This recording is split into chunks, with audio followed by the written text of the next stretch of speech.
빚에 쪼들리는 당신의 자녀들에게 살아갈 힘을 주시옵소서. 고난에서 벗어나는 것 정도가 아니라 고난당하는 자들을 도우며 살게 하시고, 가난에서 벗어나는 것 정도가 아니라 가난한 자들을 섬기며 살게 해 주시옵소서. 대빈아, 아침에 나로 하여금 주의 인자한 말씀을 듣게 하소서. 오케이. 내가 주를 또 이제 마음을 의뢰하노니 가다듬고 우리 내가 다닐 길을 주만 알게 바라볼지라 하소서. 라는 찬양으로 하나님 내가 내 앞에 영혼을 찬양을 올리겠습니다. 주께 드림이니이다. 주님, 아침에 눈을 떴을 때 사랑하는 주님의 음성을 가장 먼저 듣기 원합니다. 내가 너를 사랑한다고, 너는 나의 귀한 자녀라고, 오늘도 내가 너와 함께 할 거라. 하나님의 사랑을 사모하는 자, 하나님의 평안을 바라보는 자, 너의 모든 것 창조하신 우리 주님이 너를 얼마나 사랑하시는지 하나님께 찬양과 경배하는 자, 하나님의 선하심을 닮아가는 자, 너의 모든 것 창조하신 우리 주님이 너를 자녀 삼으셨네. 하나님 사랑의 눈으로 너를 어느 때나 바라보시고, 하나님 인자한 귀로서 언제나 너에게 기울이시네. 어두움에 밝은 빛을 비춰주시고, 너의 작은 신음에도 응답하시니, 너는 어느 곳에 있든지 주를 향하고 주만 바라볼지라. 하나님의 사랑의 눈으로, 하나님 사랑의 눈으로 너를 어느 때나 바라보시고, 하나님 인자한 귀로서 언제나 너에게 기울이시네.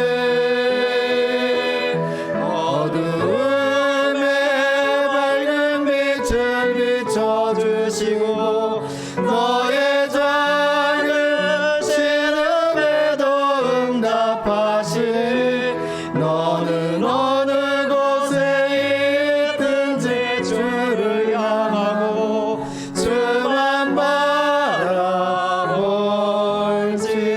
다시 한번 하나님의 믿음의 눈으로, 하나님 믿음의 눈으로 너를 어느 때나 바라보시고, 하나님 인자한 귀로서 언제나 너에게 기울이시네. 어두움에 밝은 빛을 비춰주시고, 너의 작은 신음에도 응답하시니, 너는 어느 곳에 있든지 주를 향하고 주만 바라볼지라.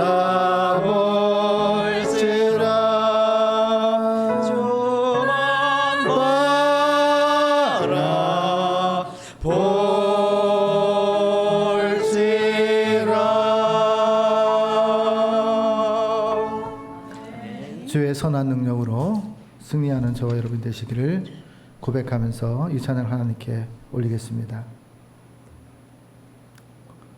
선한 능력으로.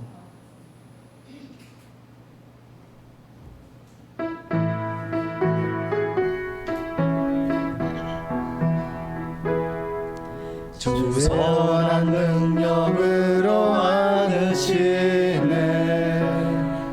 그 크신 발로 날 붙드시네 절망 속에도 흔들리지 않고 사랑하는 주 얼굴 구하리 선한 능력으로 일어서리 주 말을 지하리 믿음으로 우리 고대원의 주 오실 그날 영광의 새날을 맞이하리 이전의 괴로운 날에 워싸고 고난의 길을 걷는다 해도 주님께 모두 맡긴 우리 영혼 끝내 승리의 날을 맞으리 선한 능력으로 일어서리 주 말을 지하리 믿음으로 우리 고대하네 주 오실 그날 영광의 새날을 맞이하리 주님이 마신 고난의 쓴 자를 우리도 감사하며 받으리 주님의 남은 고난 채워가며 예수와 복음 위에 살리라 선한 능력으로 일어서리 주 말을 지하리 믿음으로 우리 고대하네 주 오실 그날 승리의 새날을 맞이하리 주님이 마신 고난의 쓴 자를 우리도 감사하며 받으리 주님의 남은 고난 채워가며 예수와 복음 위에 살리라 선한 능력으로 일어서리 주 말을 지하리 믿음으로 우리 고대하네 주 오실 그날 승리의 새날을 맞이하리 아멘. 그렇습니다. 그러려면 주님 뜻대로 살아야 됩니다. 주님 뜻대로 순종해야 합니다. 우리 주님 뜻대로 살기로 했네. 이 찬양 하나님께 올리겠습니다.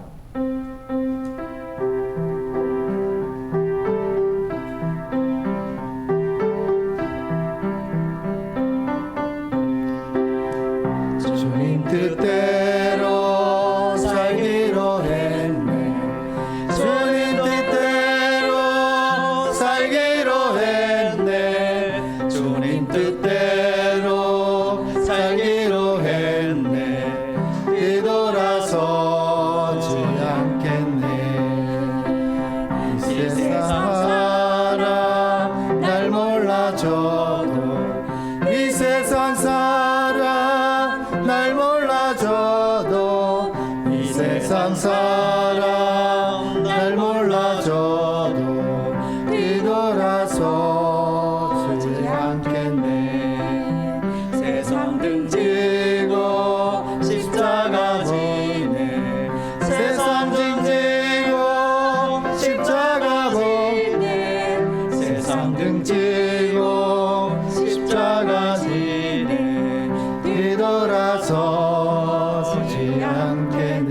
세상 사람 이 세상 사람 날 몰라줘도 이 세상 사람 날 몰라줘도 이 세상 사람 날 몰라줘도 뒤돌아서지 않겠네. 세상 등지고 세상 등지고 십자가 지네. 세상 등지고 십자가 지네. 세상 등지고 십자가 지네.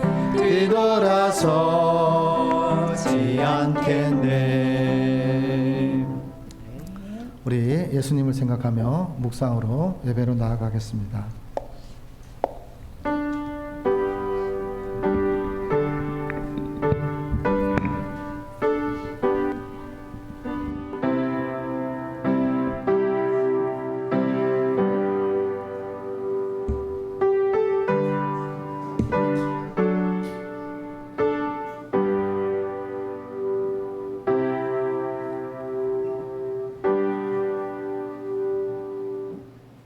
하나님은 목자같이 양떼를 먹이시며 어린 양을 하나님의 팔로 모아 품에 안으시며 젖먹이는 암컷들을 온순히 인도하시는 분이시니라. 하나님 아버지 감사합니다. 주님 뜻대로 살기로 순종하여 주님 앞에 나와 하나님의 은혜에 보답하는 예배를 하나님께 올립니다. 하나님, 예배의 시종일관을 주님 손에 의탁합니다. 나의 원대로 마옵시고 아버지의 원대로 행할 수 있는, 살아갈 수 있는 삶의 자리가 될 수 있도록 하나님 우리를 고쳐주시기를 간절히 소망합니다. 예배의 말씀을 통해서도 깨달을 수 있는 지혜와 명철을 더하여 주셔서 주님 음성에 민감한 양이 되기를 간절히 소망합니다. 하나님 아버지, 하나님의 음성을 따라 나아갈 때 하나님께서 우리의 귀가, 우리의 오감이, 우리의 모든 안목들이 믿음의 안목들이 될 수 있도록 허락하여 주시옵소서. 하나님 아버지 함께하여 주실 줄 믿습니다. 다스려 주실 줄 믿습니다. 모든 것을 주님께 의탁하고 예수님의 이름으로 기원하옵나이다. 아멘. 우리 찬송가 452장을 주님께 올리겠습니다.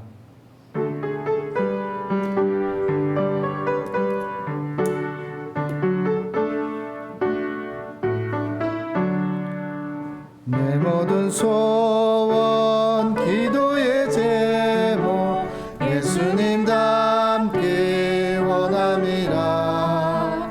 예수님 영상 나 있기 위해 세상에 보았기 전에 예수님 닮기 내가 원하네. 날 구원하신 예수님을 내 마음속에 지금 거둬사 주님의 영사 인치소서. 무한한 사랑 풍성한 긍휼 슬픈 자 위로하시는 주. 길 잃은 죄인 부르는 예수 그 영상 담기 원하소서. 예수님 닮기 내가 원하네. 날 구원하신 예수님을 내 마음속에 지금 거둬사 주님의 영상 인치소서. 겸손한 예수 거룩한 주님 원수의 멸시 참으시사 우리를 위해 고난을 받은 그 주를 닮게 하옵소서. 예수님 닮게 내가 원하네. 날 구원하신 예수님을 내 마음속에 지금 거둬사 주님의 영상 인치소서. 우리의 신앙을 사도신경으로서 하나님 앞에 고백하겠습니다. 나는 전능하신 아버지 하나님 전지의 창조주를 믿습니다. 나는 그의 유일하신 아들 우리 주 예수 그리스도를 믿습니다. 그는 성령으로 잉태되어 동정녀 마리아에게서 나시고 본디오 빌라도에게 고난을 받아 십자가에 못 박혀 죽으시고 장사된 지 사흘 만에 죽은 자 가운데서 다시 살아나셨으며 하늘에 오르시어 전능하신 아버지 하나님 우편에 앉아 계시다가 거기로부터 살아있는 자와 죽은 자를 심판하러 오십니다. 나는 성령을 믿으며 거룩한 공교회와 성도의 교제와 죄를 용서받는 것과 몸의 부활과 영생을 믿습니다. 아멘. 우리 고백의 찬송 439장을 주님께 올리겠습니다.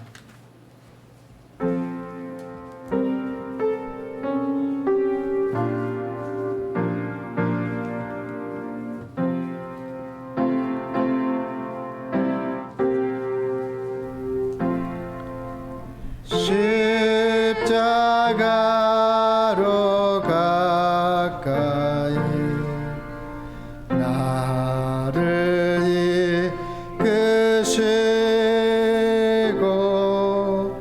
거기에 보혈로 정케 하옵소서. 십자가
우리를 대표해서 최윤정 목사님께서 하나님께 기도 올리겠습니다. 천지를 창조하시고 우리 한 사람 한 사람을 그 코에 생기를 불어넣어 오늘날까지 오늘 이 시간 예배 드리는 이 순간까지 보존하여 주시고 온전히 주님 안에 머물 수 있도록 인도하신 성령님 감사 찬양 올려드립니다. 하나님 주님 뜻대로 살기로 다짐합니다. 주님 뜻대로 생각하기로 다짐합니다. 주님 뜻대로 말하기를 다짐합니다. 주님 뜻대로 주님께서 원하시는 곳을 다니기를 다짐합니다. 우리의 다짐이 한순간에 허물어질지라도 다시 한번 담대함으로 하나님께 나와 다시 한번 하나님의 자녀로서 성장 성축할 수 있도록 긍휼히 베풀어 주시기를 간절히 소망합니다. 이 시간 나를 지탱하시는 하나님, 이 제목을 가지고 우리 고범성 목사님께서 말씀 선포하십니다. 머리끝부터 발끝까지 온전히 성령 충만케 하여 주셔서 이 시간 서울장신교회에게 말씀하시는 바를 하나님 온전히 대언하실 수 있도록 귀하게 도구로 사용하여 주실 줄 믿고 감사드립니다. 듣는 저희들의 마음 가운데 온전히 열린 마음 허락하여 주시고 집중하게 도와주셔서 이 시간 하나님의 말씀, 하나님 영의 양식을 공급받아 세상에 나가 가정과 학교와 또한 사업장에서 주님의 향기가 되어질 수 있는 힘을 허락하여 주시옵소서. 감사드립니다. 예수님의 이름으로 기도합니다. 아멘. 아멘.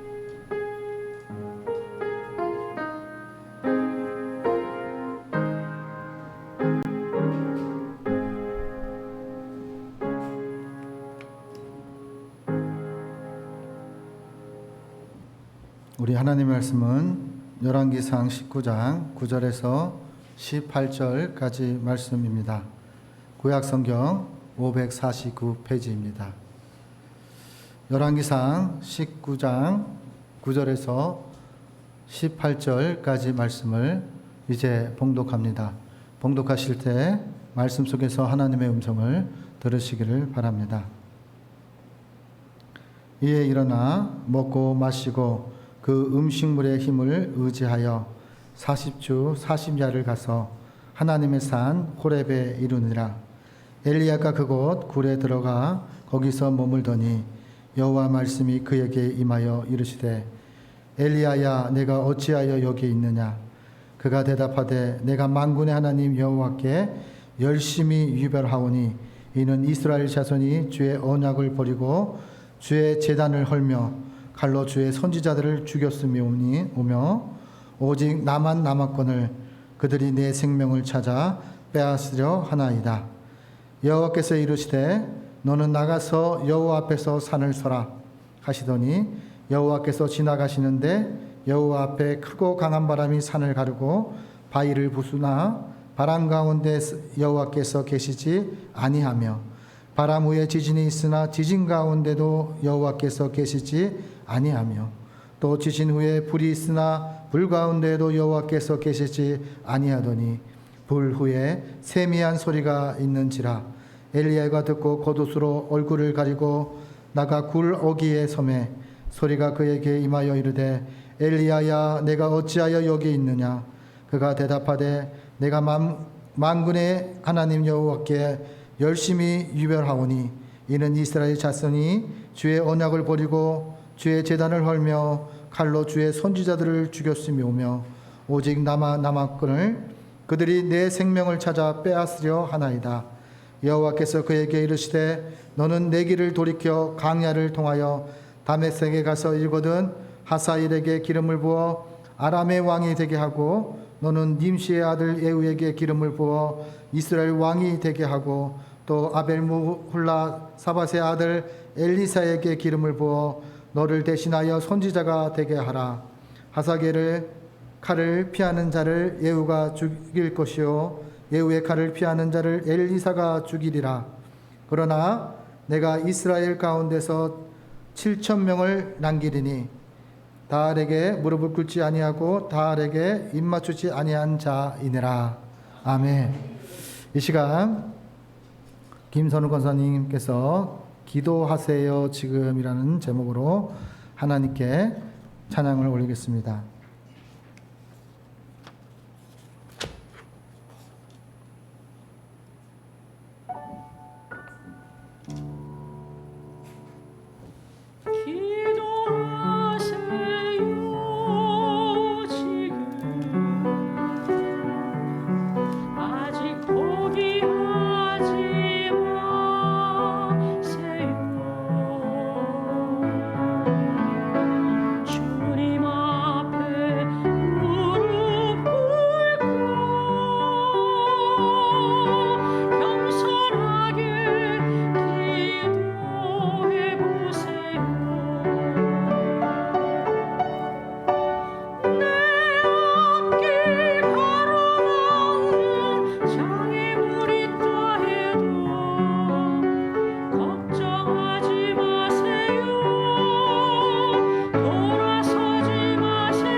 이 시간에 나를 지탱하시는 하나님이라는 제목으로 고범성 목사님께서 말씀을 선포하실 때 말씀 속에서 하나님의 음성을 들으시기를 바랍니다.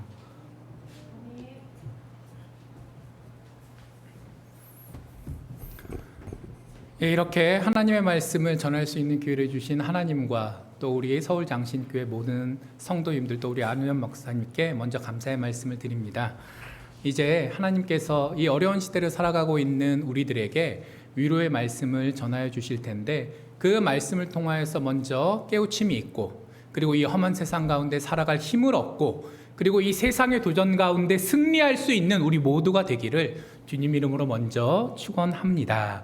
우리 잠시 기도하고 하나님 말씀 듣도록 하겠습니다. 하나님 감사합니다. 저희들 한 사람 한 사람 부족한 것도 많지만 그러나 하나님께서 자녀 삼아 주셔서 믿음의 백성으로 불러주셨고 이 힘들고 어려운 상황 가운데서도 하나님 손 붙들고 굳건히 나아갈 수 있게 해 주십니다.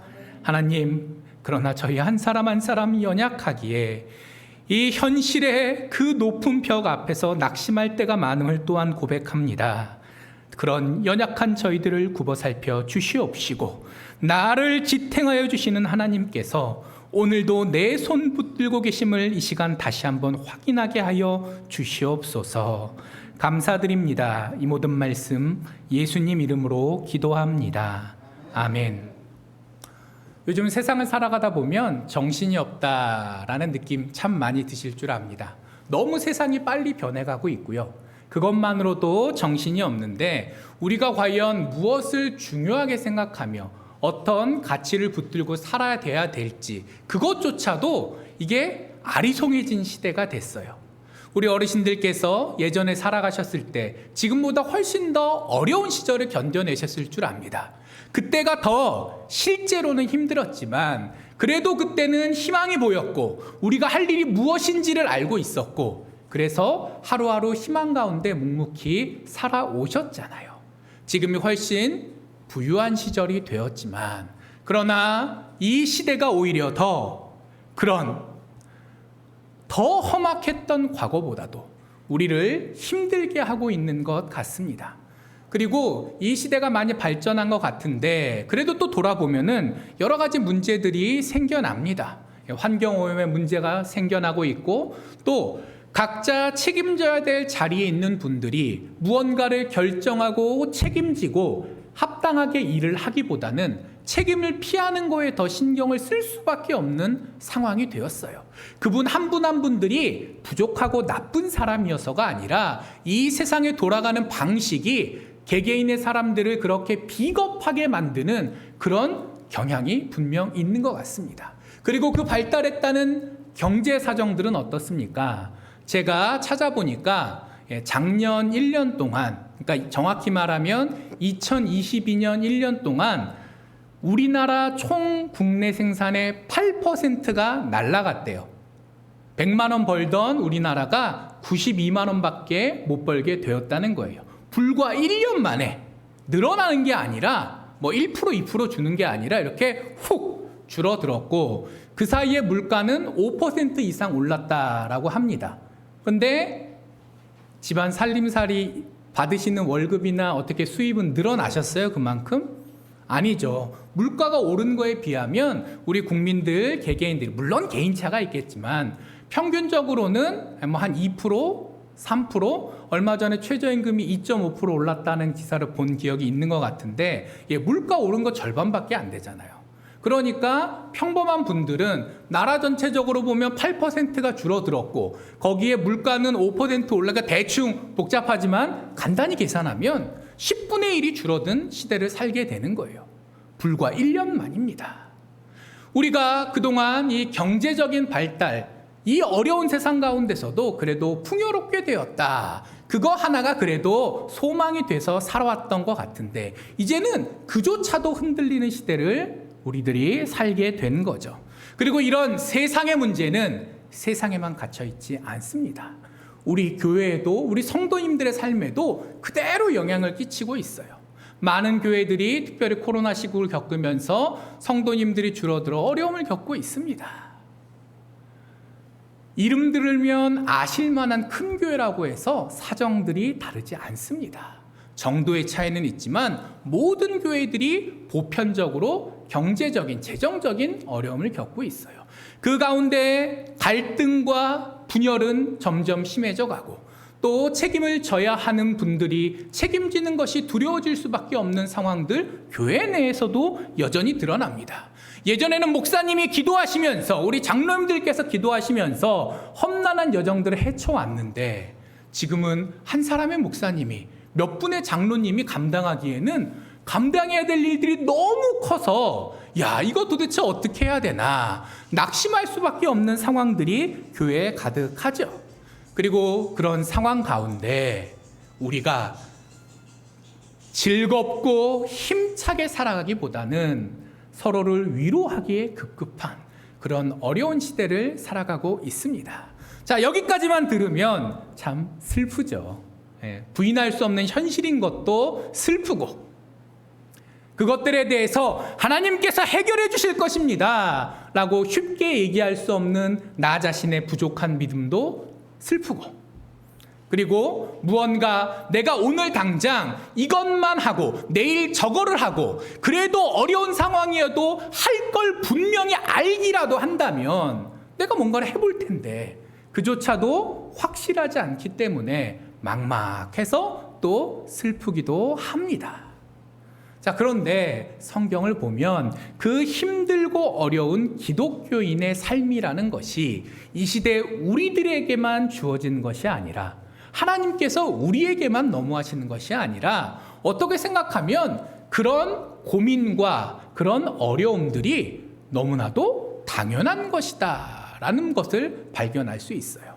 자, 모세 한번 기억해 보시죠. 자, 모세가 살던 환경이 어떻게 변했습니까? 태어나자마자 버림받았다가 왕자가 됐다가 살인자가 돼서 도망을 갔다가 다시 하나님을 만나서 민족의 지도자가 됐다가 그의 인생은 휙휙 급격히 바뀌는 과정 속에서 살았습니다.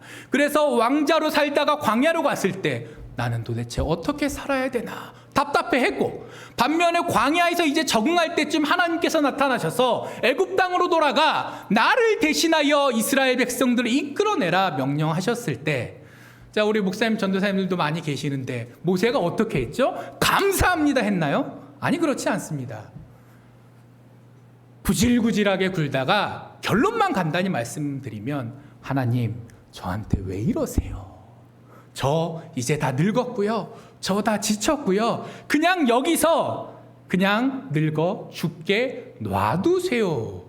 정확한 성경의 내용이 이렇게 되어 있지는 않지만 그런 맥락에서 모세가 하나님을 붙들고 하소연하는 장면이 나옵니다.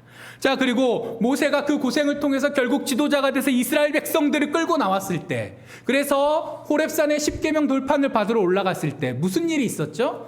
자, 우리 뒤에 있는 우리 아이들도 다 알만한 내용이에요. 자, 금송아지를 이스라엘 백성들이 만들어서 거기서 난리를 치고 있었어요. 모세가 얼마나 화가 났던지 하나님께서 직접 주신 그 돌판 2개를 땅바닥에 내 동댕이쳐 깨버렸다라는 이야기가 성경에 있을 만큼 모세 입장에서 얼마나 황당했겠어요. 얼마나 당황스러웠겠어요. 근데 그게 모세의 인생이었다는 거죠. 그리고 결국 우리 아까 예배 드릴 때 모세가 결국 가나안 땅에 들어갈 수 없었다라는 것도 잠시 우리가 들었었는데, 그리고 그 와중에 그 고생을 다 했는데 모세 입장에서는 가나안 땅 들어가고 싶었겠어요? 안 들어가고 싶었겠어요? 내가 여태까지 고생한 게 있는데 당연히 내 생전의 결실을 눈으로 보고 싶은 게 사람의 당연한 욕심 아닙니까? 근데 하나님께서는 그것까지도 허락해 주지 않으셨습니다. 이스라엘 백성들이 가장 존경하는 사람 중에 한 명이 모세라고 하는데, 근데 그 모세조차도 인생을 보면 온갖 풍파 속에서 살았습니다. 자, 신약을 보면 바울은 어떻습니까? 그는 예수님을 적대하다가 다메섹 도상에서 예수님을 만나 휙! 그 삶이 뒤집어진 경험을 한 사람이에요. 그 전에 친하게 지냈던 사람들이 이제 원수가 되었습니다. 예전에 나를 칭찬하던 사람들이 이제 나를 손가락질합니다. 그리고 반면에 내가 예전에 잡아 가두고 죽이려 했던 사람들은 나를 여전히 미워합니다. 바울 입장에서는 차라리 예수님 만나기 전에 그래도 그 유대교 라인을 타고 잘 살 때가 인간적으로는 더 행복했을지도 몰라요. 분명한 미래가 보였고 내가 노력한 만큼 결실이 있었고, 물론 식민지 백성으로서의 서름도 있었겠지만 어쨌든 로마 시민으로서 그래도 먹고 살만 했단 말이에요. 그런데 오히려 예수님을 만나 참 신앙인이 되고 나니까 그의 이후의 인생 역정, 제가 굳이 다 말씀드리지 않아도 다 알고 계시잖아요. 얼마나 많이 고생했습니까? 물론 그랬기 때문에 우리가 모세와 바울의 이름을 기억하고 그들을 위대한 믿음의 스승으로 인정하며 그분들을 본받기 위해 지금도 우리가 노력하고 있게 되었지만, 인간적으로만 살펴보면 그분들이 과연 편안했을까요? 전혀 그렇지 않습니다. 자, 그리고 오늘 본문에 등장했던 엘리야, 이 모세와 바울보다 또 성경에 등장하는 수많은 믿음의 선배들보다 어떻게 생각하면 가장 힘들고 어려운 그런 인생을 살았던 선지자가 아닐까 합니다. 엘리야 다 누군지 아시죠? 이 자리에 계신 분들이면 엘리야 이름 모르실 분은 없을 거라고 생각을 해요. 자, 그 엘리야가 어떤 사람입니까? 우리가 잘 알고 있는 그 엘리야는 위대한 선지자입니다.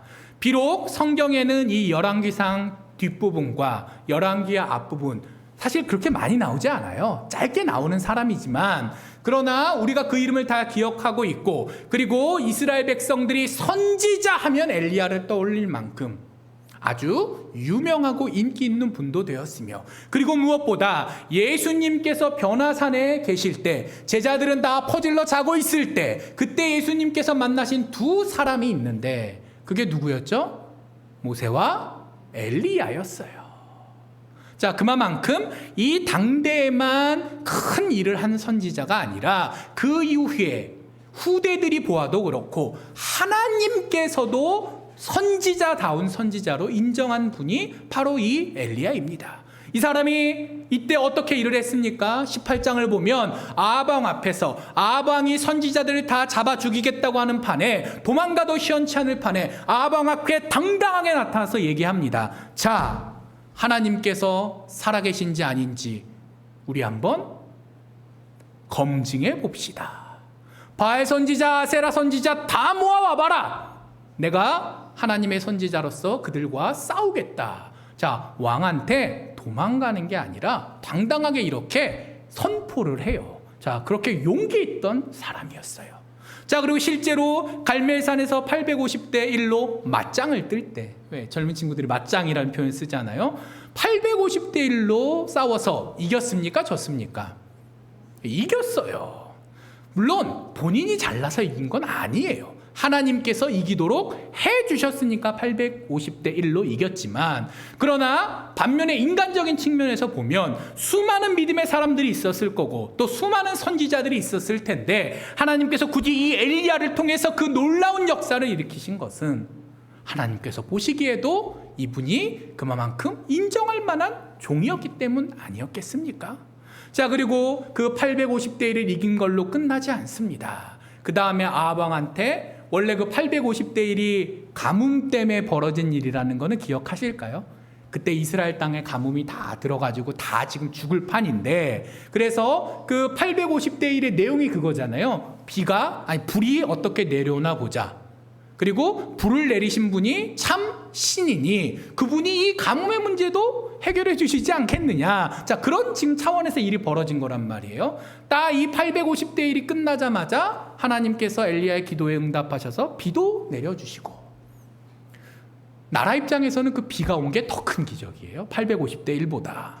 그리고 그 아합 왕이 마차를, 그 병거를 타고 그 비 소식을 듣고 수도로 돌아가는 것보다 병거를 타고 달리는 것보다 더 빨리 뛰어서 수도에 도착하는 소소한 기적까지, 기적으로 시작해서 계속 기적 가운데 살아간 위대한 선지자입니다.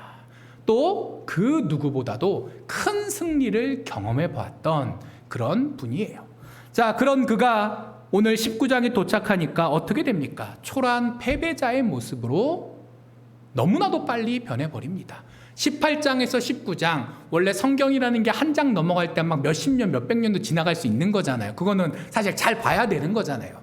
근데 이 열왕기상 18장과 19장은 시간 차이가 거의 없어요. 바로 이어지는 내용이라고 이해하셔도 됩니다. 그러니까 오늘 잔뜩 쫄아서 위축되어 있는 이 엘리야는 어제, 그제, 적어도 며칠 전쯤에 그 위대한 승리를 경험했던 그 대단한 사람이었다는 거예요.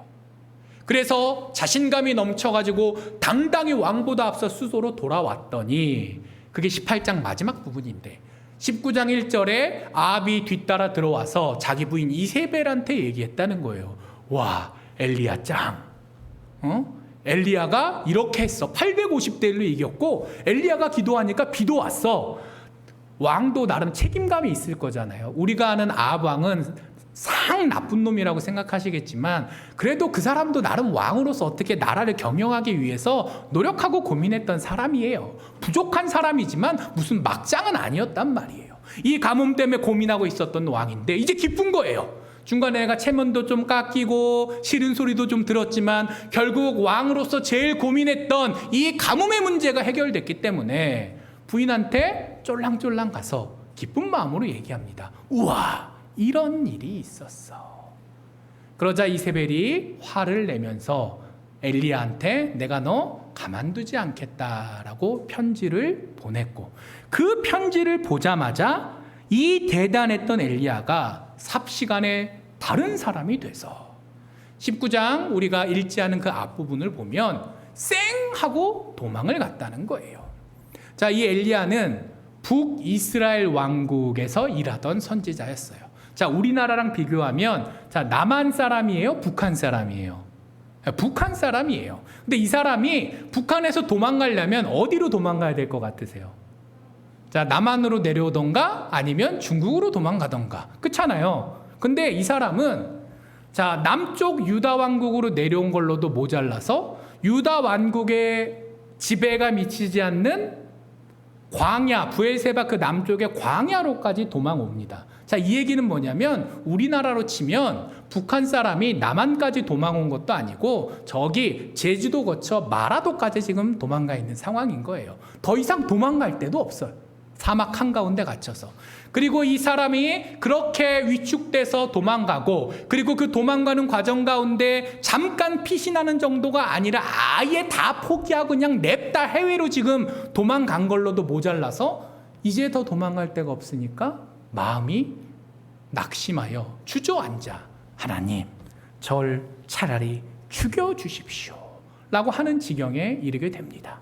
자, 이 정도 되면 하나님께서 화가 나실만 해요, 안 해요? 엘리야 입장에선 힘들었어요. 그렇지만 하나님 입장에서는 야, 너 그렇다고 며칠 만에 이러면 되니? 아마 그렇게 생각이 드셨을 것 같아요. 제가 만약 하나님이었다면 이때 따끔하게 번개라도 한 방 빵 때려가지고 정신 차리게 했을지도 모르겠습니다. 인간적으로는 그런 생각이 들어요. 그러나 우리 하나님께서는 그 지치고 낙심하여 주저앉아 있던 엘리야에게 그렇게 따끔히 혼내시는 것이 아니라 그에게 천사를 보내시고 까마귀를 보내시고 이런저런 방법을 통해서 그를 일단 살리시고, 그리고 단순히 생명만 유지시키신 것으로 끝나는 것이 아니라 40일 동안 먹이시면서 달래시면서 힘주시면서 오늘 본문의 이야기가 진행되는 호렙산까지 그가 도착할 수 있도록 해주셨습니다. 자, 그는 초라하고 실패한 사람이었지만 하나님께서는 그를 그냥 두지 않으셨다는 거예요.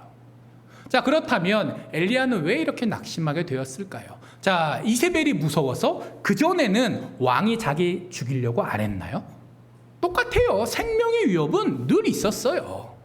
그리고 외롭다는 느낌, 지금만 외롭나요? 오늘 본문 말씀 보면 10절도 그렇고 14절도 그렇고 나만 남았다고 하나님 앞에 하소연하는 장면이 나오는데, 아니 사실 그전에도 외로웠어요. 그렇다면 도대체 이 사람은 여전히 힘든 상황에서도 그래도 믿음 가운데 여태까지 잘 이겨냈는데 왜 지금 갑자기 이렇게 초라한 사람이 되었을까? 그건 그가 희망을 잃어버렸기 때문일 겁니다. 엘리야는 이렇게 생각했을 거예요. 저 나쁜 아합, 저 나쁜 이세벨, 저 부족한 믿음 없는 이스라엘의 평범한 백성들, 그러나 하나님께서 살아계시고 하나님께서 역사하시고 특별히 나를 통해서 큰 일을 보여주신다면, 기적을 베풀어 주신다면 모든 상황이 한꺼번에 해결될 거라고 믿었던 것 같아요. 갈멜산에서 850대 1로 이겼을 때 이제 드디어 그때가 왔구나. 비가 내렸을 때 이제는 사람들조차도 하나님을 인정할 수밖에 없고 하나님의 종인 나를 인정할 수밖에 없겠구나. 이제 고생 끝 행복 시작이겠구나 라고 기대가 막 부풀었는데 현실은 전혀 바뀐 게 없는 거죠. 그리고 그나마 아합 왕은 어쨌든 간에 이스라엘 사람이잖아요. 어릴 때부터 신앙 교육을 받고 커온 사람이잖아요.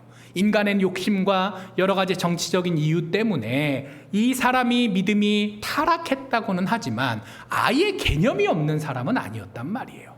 근데 이세벨은 아예 처음부터 두로 사람, 시돈 사람, 그러니까 더 북쪽에 있는 나라 공주였고 딴 나라 사람이었고, 이 여자는 태생부터 하나님을 모르고 우상 숭배를 했던 사람이었으며, 그리고 남편이 지금 갑일까요? 아합 왕의 갑일까요? 이세벨이 갑일까요? 백성들이 볼 때는 왕이 대장인 것 같을 수 있지만 사실은 부인한테 꽉 잡혀 사는 그런 신세였거든요. 그러니까 이세벨이 더 막무가내고 더 독하고 더 힘도 센 사람이었어요. 근데 아합 왕의 손에서 이제 벗어났나 했더니 예전보다 나아졌어요? 지금 더 힘들어졌어요? 이 엘리야가 생각할 때는 내가 이렇게 열심히 해서 큰 성취도 맛보았는데 그래봐야 달라진 건 별로 없고, 아니 심지어는 더 어려워졌다라는 생각이 드니까 인간적으로 생각하면 충분히 이렇게 낙심할 수밖에 없었을 것 같습니다. 아마 이 사람은 무력감을 느꼈을 거예요. 내가 도대체 무엇을 어떻게 한들 이 험악한 현실을 바꿀 수 있겠는가, 낙심하고 좌절할 수밖에 없었을 겁니다. 그리고 그 모습이 어떻게 생각하면 이 시대를 살아가는 우리의 모습일도 할 것 같아요. 하나님을 믿으십니까? 이러시면 안 되는데, 하나님을 믿으십니까? 예, 우리는 하나님을 믿어요. 엘리야처럼. 자, 하나님께서 우리를 사랑하시고 우리를 붙드시고 계신다고 믿으십니까? 엘리야도 믿었을 겁니다. 그러니까 그 험악한 생활을 버텨낼 수 있을 거죠. 하나님께서 놀라운 역사를 하신다고 믿으십니까? 엘리야도 그렇게 믿었습니다. 그리고 그래서 그 어려운 일들을 감당할 수 있었습니다. 하지만 늘 우리의 기대처럼, 우리의 바람처럼, 우리의 생각처럼 하나님께서 일하시지는 않으신다라는 것까지는 아직 엘리야가 제대로 이해하지 못했던 것 같아요. 그래서 그는 자기의 믿음으로 자기가 아는 만큼 그 가운데 최선을 다했지만 오늘 이렇게 초라한 패배자의 모습으로 주저앉을 수밖에 없었습니다. 하지만 하나님께서는 그를 포기하지 않으시고 버리지 않으시고 붙들고 지탱해 주십니다. 먼저 하나님께서는 엘리야를 만나 주셨어요.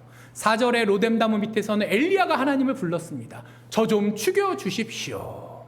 그러나 오늘 본문을 보면 엘리야가 하나님을 불렀다라는 식의 구절이 없어요. 엘리야가 그 굴에 들어가서 그냥 머물고 있어요. 얼마나 지쳤겠어요. 얼마나 낙심했겠어요. 정말 힘들고 어려울 때는 기도도 안 되잖아요, 솔직히. 엘리야의 마음이 그 상태였기 때문에 주저앉아 있을 때 하나님께서 그 굴로 엘리야를 찾아오셨습니다. 엘리야가 낙심했지만, 그래서 엘리야가 포기했지만 하나님께서 주셨던 그 소명의 자리를 내동댕이 치고 북이스라엘에서 힘들고 어려워도 계속 선지자의 삶을 살았어야 될 그가 잠깐 남유다도 아니고 여기까지 도망왔음에도 불구하고 하나님께서는 그의 가치를 인정해 주시는 거예요. 자, 보통 살면서 누구를 만나세요? 내가 필요한 사람을 만납니다. 은행에 일 보러 가실 때 은행원 창구 직원 보시잖아요. 내가 모르는 사이지만 왜 가죠? 내가 아쉬운 일이 있으니까. 또 어떤 사람을 만납니까? 내가 그 만날 만한 가치가 있다고 인정하는 사람을 만나요. 왜 아이들이 연예인 쫓아다닙니까? 연예인 얼굴 한 번 본다고 내 인생이 뭐 달라지나요? 아니잖아요. 아닌 거 다 알잖아요. 애들도 알아요. 그래도 연예인 얼굴 한 번 보려고, 뭐 요즘 아이들은 솔직히 어떤지 모르겠습니다. 제 나이 또래 때는 저기 무슨 핑클, SES, 기억도 가물가물한 지금 이제 40대 넘어간 그 친구들을 보겠다고 부산에서 대구에서 엄마 몰래 차 타고 올라오는 친구들도 많이 있었어요. 왜? 내가 그 가치를 인정할 수 있으니까. 그리고 어쩔 수 없이 가족이나 친구들이나 이웃들이나 살다 보니 볼 수밖에 없게 된 사람들, 그렇게 우리가 만나게 되죠. 자, 그럼 하나님께서 왜 엘리야를 만나셨을까요? 어쩔 수 없이 볼 수밖에 없는 가족 같은 존재여서? 그건 아마 아닐 겁니다. 자, 엘리야한테 뭔가 아쉬운 게 있어서 내가 부탁하고 내 이득을 뭐 이렇게 하실 게 있어서요? 그것도 아닌 것 같습니다. 자, 그럼 하나님께서는 왜 오늘 엘리야를 찾아오셨을까요? 엘리야 본인은 자기는 아무것도 할 수 없다. 이제 실패한 인생이다. 나는 다 끝났다.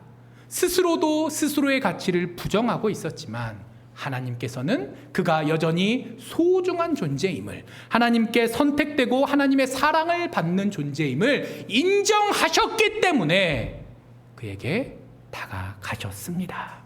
자, 그리고 그저 만나주신 걸로 끝나지 않습니다. 하나님께서는 이 실패한 엘리야를 위로하시고 또 그 엘리야의 사정들을 이해하시고 위로해 주십니다. 그 엘리야 대단했던 승리를 했던 사람입니다. 하지만 이렇게 어려움을 겪기도 했죠. 그지만 그 가운데서도 또 놀라운 게 하나님께서 지쳐 쓰러져 널브러져 있는데 호렙산으로 가라라고 하시니까 40일, 평안한 길 아니잖아요. 사막길이잖아요. 쫄랑쫄랑 갑니다. 자, 이 상황에서도 그런 믿음을 가진 사람이에요. 자, 그리고 하나님께서 굴 속에서 얘기하시다가 갑자기 너 나가라, 굴 밖으로 나가라 라고 오늘 본문에 얘기하시는 장면이 있어요. 자, 우리 성도님들 같으시면 나가시겠어요? 안 나가시겠어요? 이미 힘들어 죽겠는데 여기 드러넣어 있는데, 아니 말씀하실 거면 그냥 이 자리에서 얘기하시면 되는데 뭘 또 굳이 나가서 서라고.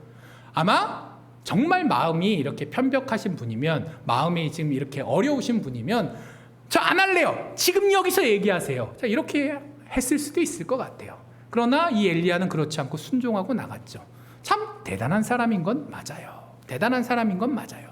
그러나 그는 아까 말씀드렸던 것처럼 소명을 저버린 사람이기도 했고, 그리고 그 소명을 저버린 것을 넘어서 오늘 10절 말씀은 보면 하나님께서 그에게 너 왜 여기 있니? 라고 물으셨을 때, 자, 거기에 찔림이 하나도 없는 거예요.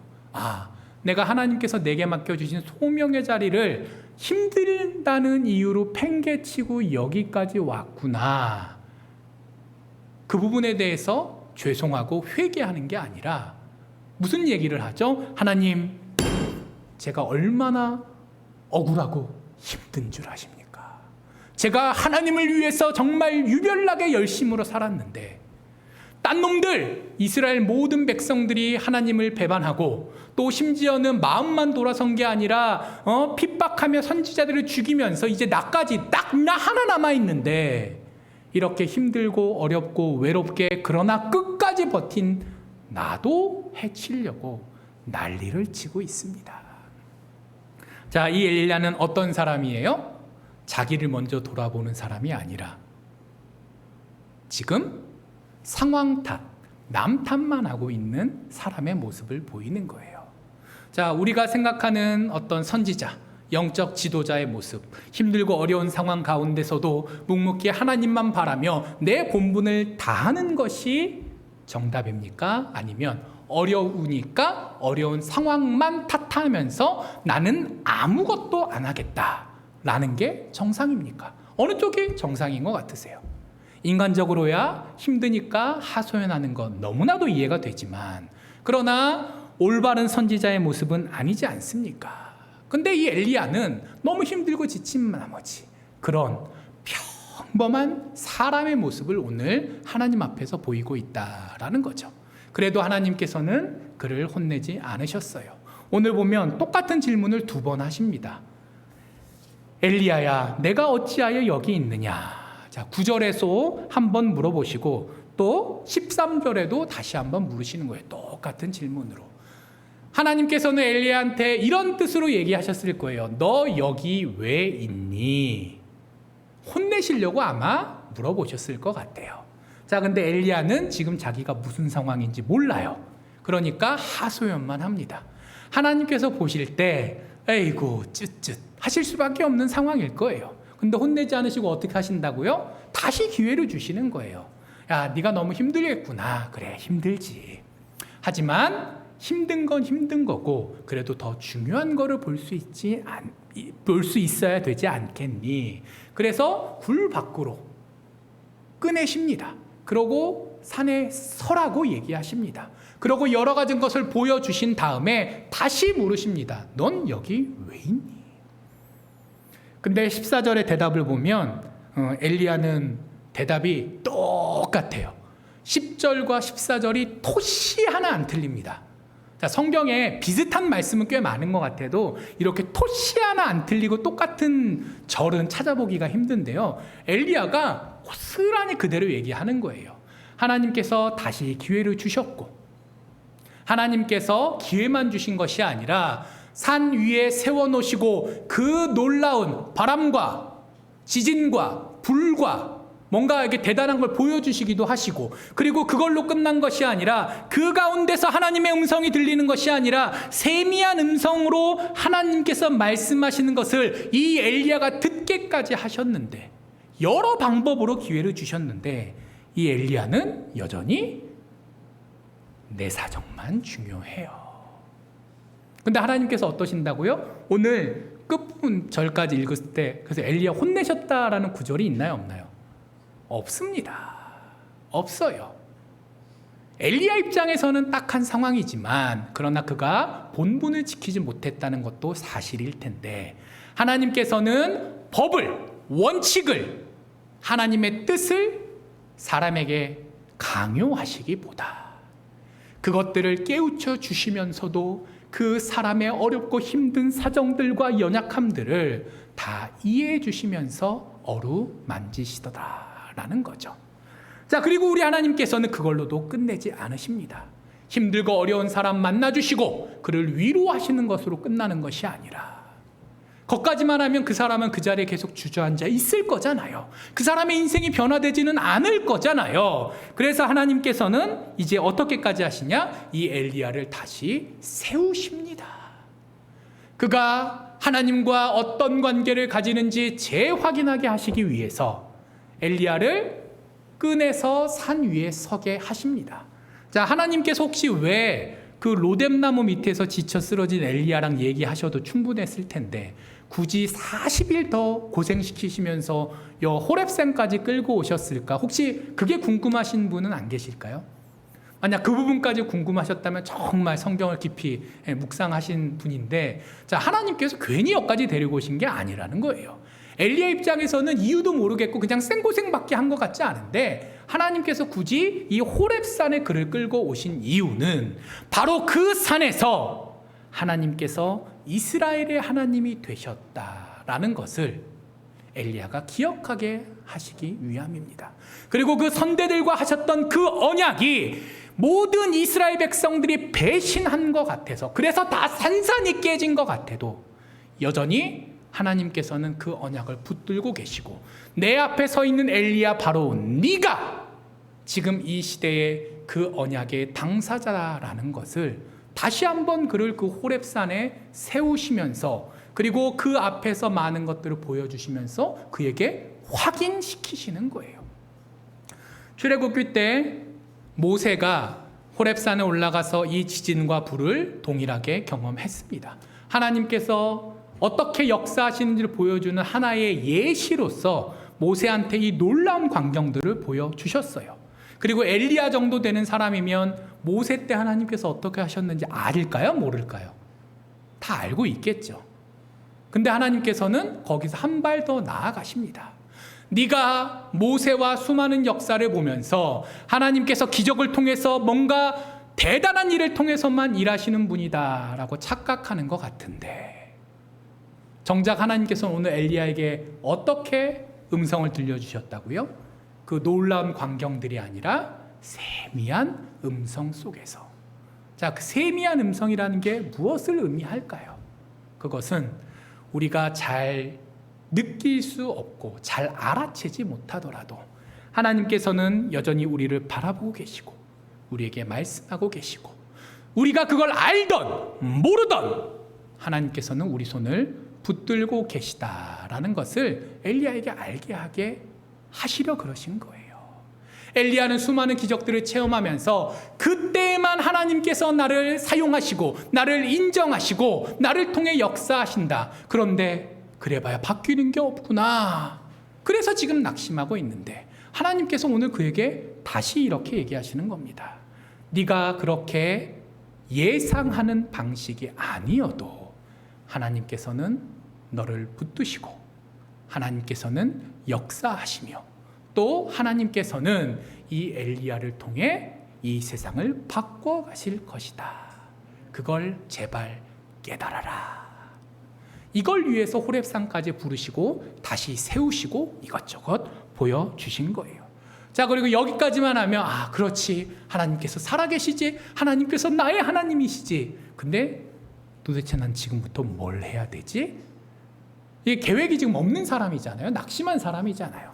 그래서 하나님께서는 관계만 확인해 주시는 것으로 끝나는 게 아니라 구체적으로 이 낙심한 사람이 다시 일어나 무언가 할 수 있도록 구체적인 가르침을 주십니다. 일단 돌아가라고 하세요. 네가 있을 자리가 여기가 아니라 내가 너에게 준 북이스라엘 땅, 그 땅이 네가 있어야 될 땅이니, 자, 광야길을 거슬러 도로 그 북이스라엘로 돌아가게 하십니다. 자, 당장 하나님과의 만남이 끝나면 엘리야가 할 일이 있는 거예요, 없는 거예요?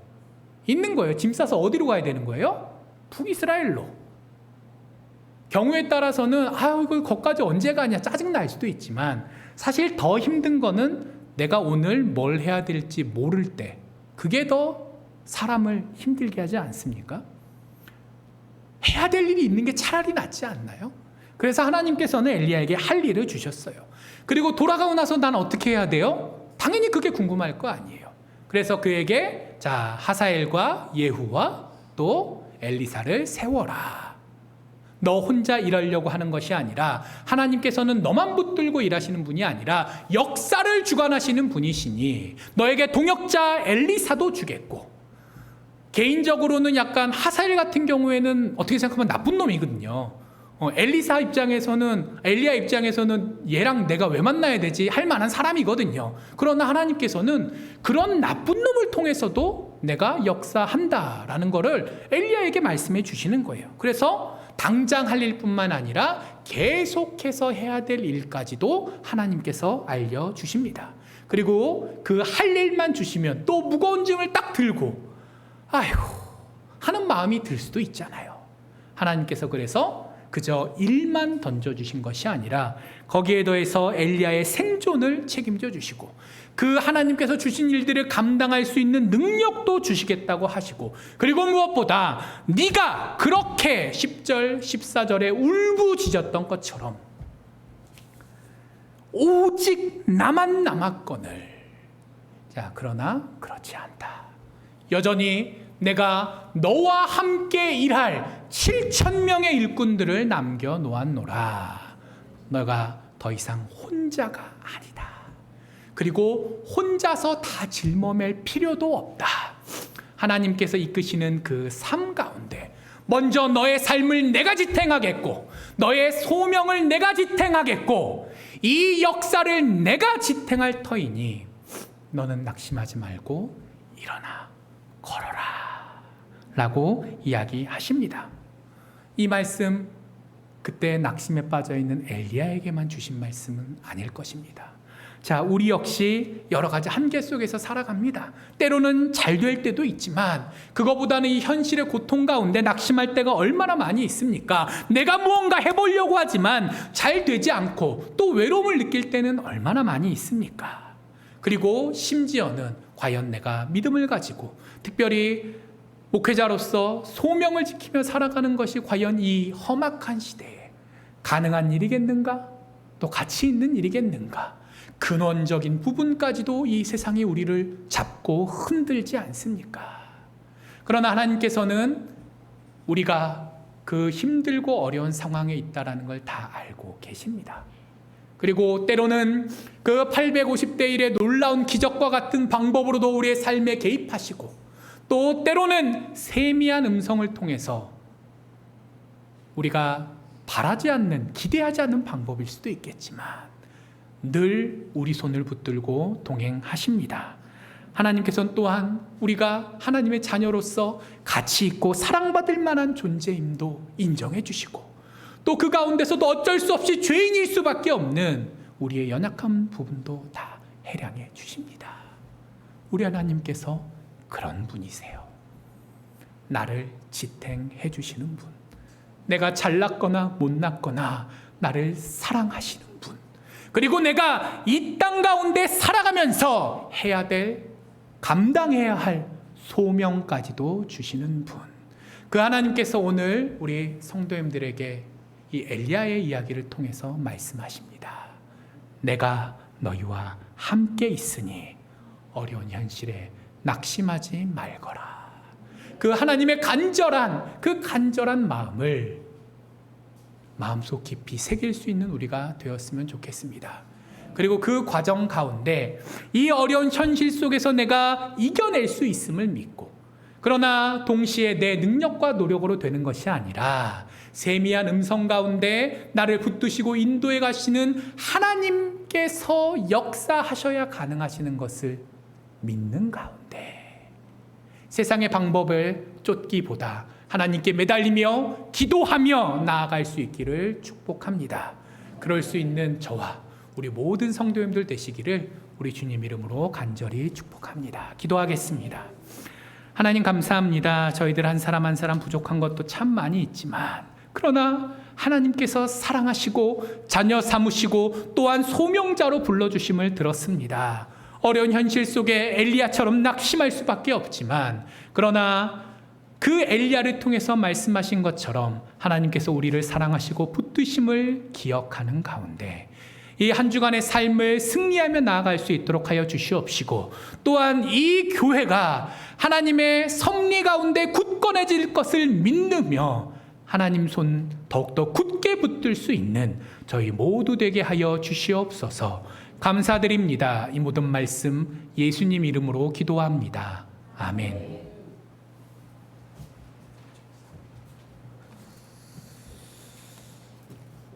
네. 우리 하나님의 말씀 찬송가 380장을 주님께 올리면서 준비하신 예물을 하나님께 올리겠습니다.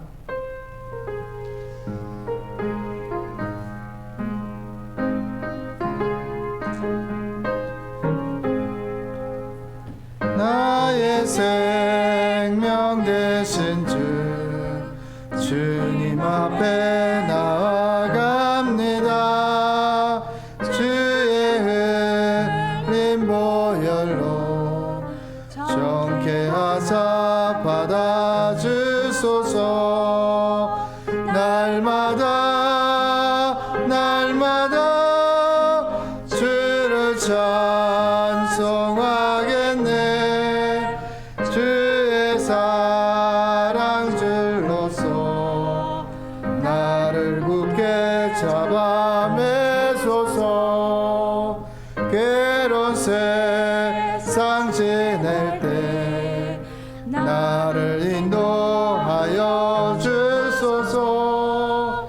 주를 믿고 나가면 나의 길을 잃지 않겠네. 날마다 주를 찬송하겠네.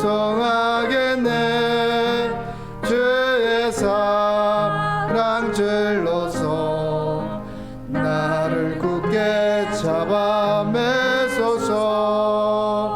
세상 살아갈 때에 주를 더욱 사랑합니다. 발굽이 나 천국에 나의 영혼 들어가겠네. 날마다 주를 찬송하겠네.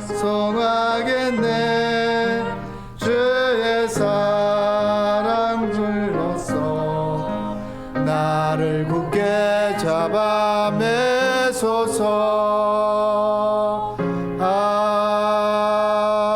아멘. 기도하겠습니다. 하나님 아버지 감사합니다. 날마다 새롭게 주님 앞에 나가서 예배 드릴 수 있는 상황과 일용한 예배를 허락하신 그 은혜에 감사를 드립니다. 아버지 하나님, 세상 속에서 수고했던 열매를 주님께 올립니다. 이 열매가 쓰이는 곳곳마다 주는 그리스도 살아계신 그 하나님이 나타나는 귀한 열매로 사용될 수 있도록 하나님 인도하여 주옵소서.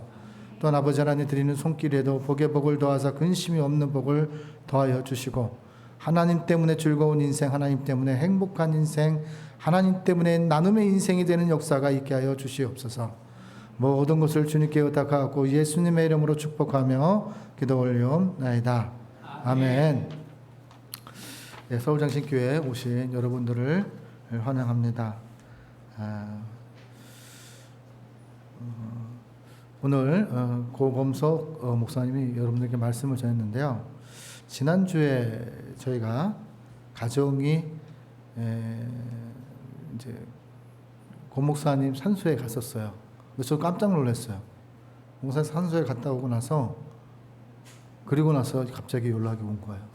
그래서 고 목사님이 부활하셔갖고 오셨는가 그렇게 생각이 들었어요. 그래서 어쨌든 간에 목사님의 말씀을 듣고 나서 너무 깜짝 놀랐어요. 그러니까 믿음 없는 게 또 목사인갑다 이런 생각이 들었어요. 자기가 기도해놓고 기도가 어떤 반응이 일어나니까 깜짝 놀라는 거는 목사가 먼저 놀라더라고요. 자, 하여튼 오셔서 말씀 이렇게 전해주셔서 감사합니다.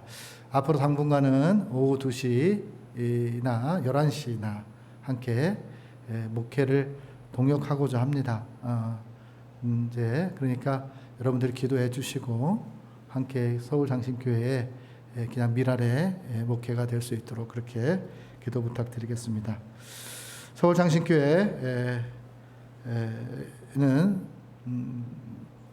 교회를 넘어서 하나님의 나라를 꿈꾸는 교회입니다. 그래서 우리 생명주 전도는 계속해서 진행 중에 있었습니다. 8개 작은 교회, 연합전도, 강장시장 선교회, 생명주 전도. 그리고 이제 월요일부터는 우리가 이제 제가 거주하는 가까운 지역에 어린이 7명을 가까운 교회로 인도하고자 참석합니다. 많은 영적인 것들이기 때문에 그들에게 믿음이 주어질 수 있는 것은 누군가 너를 위해 기도한다라는 것을 기억할 때 그들도 하나님을 영접하는 계기가 되고 미랄이 돼서 가족의 구원의 역사가 반드시 나타날 줄 믿습니다. 섬기신 분들이 있습니다. 우리 유정화 권사님, 또 신대영, 서현천, 이혁진 목사님께서 섬겨 주셨습니다. 섬겨 주신 분들에게 하나님의 은혜와 평강이 가득하시기를 바랍니다. 오늘 최우순 집사님 생신 축하가 있었습니다. 날로 나이가 들어감에 따라 더욱더 하나님 더 사랑하고 하나님 때문에 행복한 인생이 되었으면 좋겠습니다. 오늘 반찬을 섬기신 또 집사님도 계셔요. 보이지 않는 곳에서 우리 서울장신교회를 위해 기도하면서 섬겼는데 함께 기도해 주시고 또 함께 하나님을 만나면 이름만 다를 뿐이지 다 하나님의 가족입니다.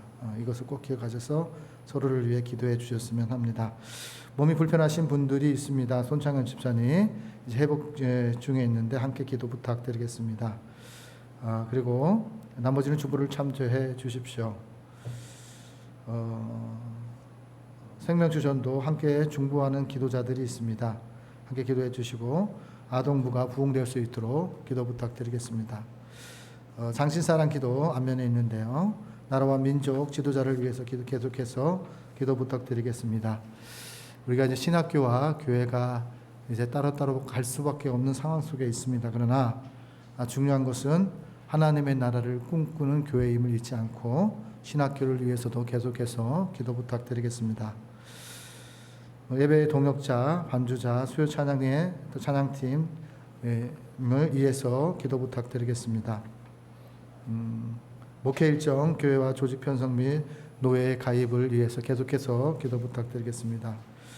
이제 예배 후에 긴급대책위원회 잠깐 모여서 기도하고 또 어디까지 진행됐는지를 함께 좀 나누도록 하겠습니다. 이제 찬송가 360장을 주님께 올리신 후에 우리 고범성 목사님께서 축도하심으로써 예배를 마치도록 하겠습니다.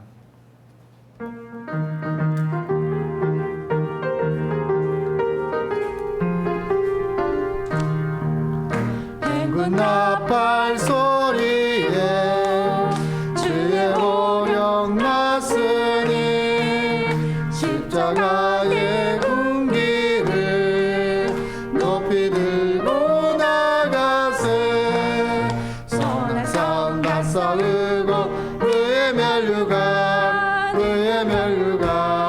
받았으리라 선한 싸움 다 싸우고 그의 멸류관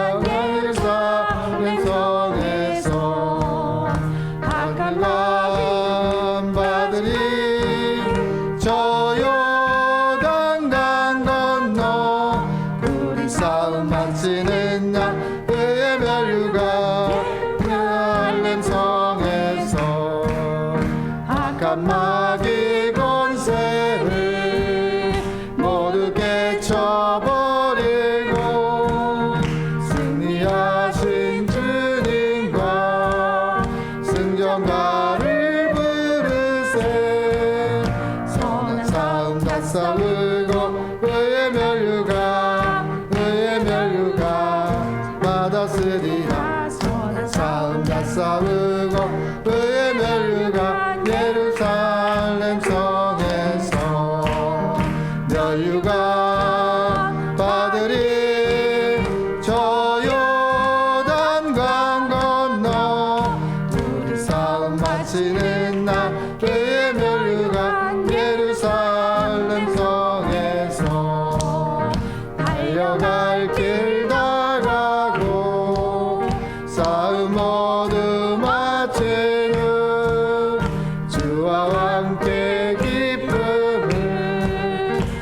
목사들 하늘이세 선한 싸움 다 싸우고 의의 멸류가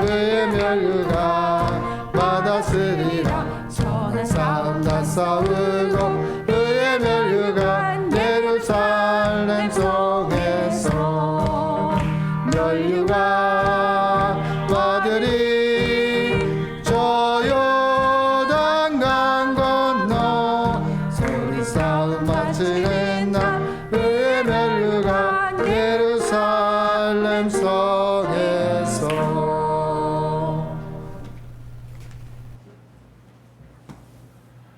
이제는 우리 주 예수 그리스도의 은혜와 하나님의 극진하신 사랑과 성령님의 충만 교통하심이 이 어려운 세상 가운데서도 하나님께서 나를 붙들고 지탱하심을 믿고 굳건히 나아가겠다고 결단하는 우리 서울장신교회의 모든 교우들과 또 그 가족들과 그 생업 위에 그리고 또 하나님께서 지켜주실 이 교회 위에 지금부터 영원히 함께하옵시기를 간절히 축원하옵나이다. 아멘.